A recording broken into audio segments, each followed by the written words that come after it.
Shibu Sargam official presents.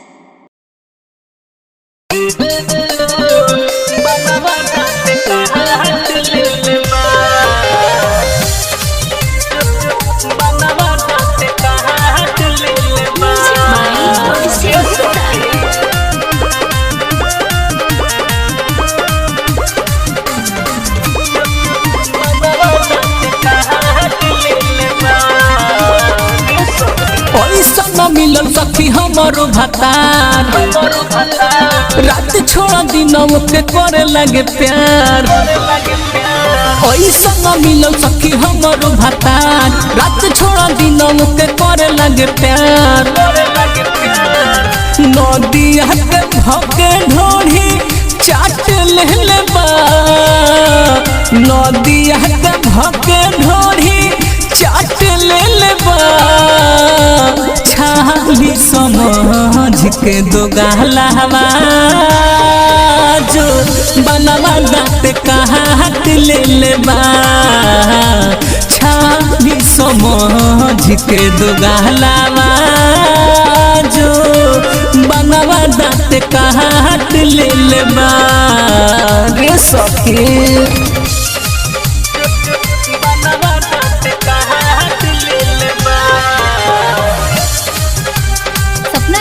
Delhi Delhi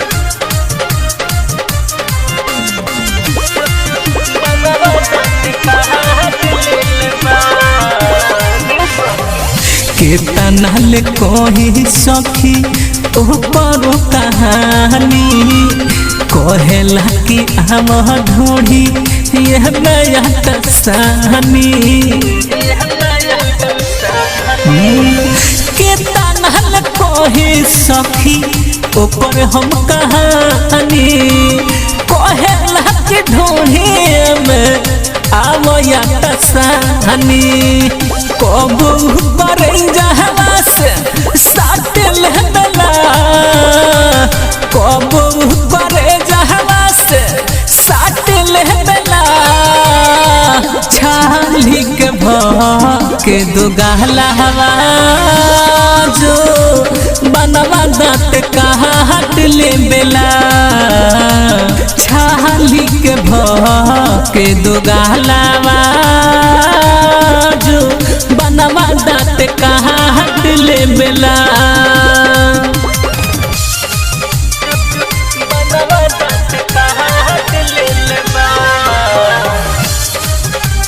Sapna studio Delhi Delhi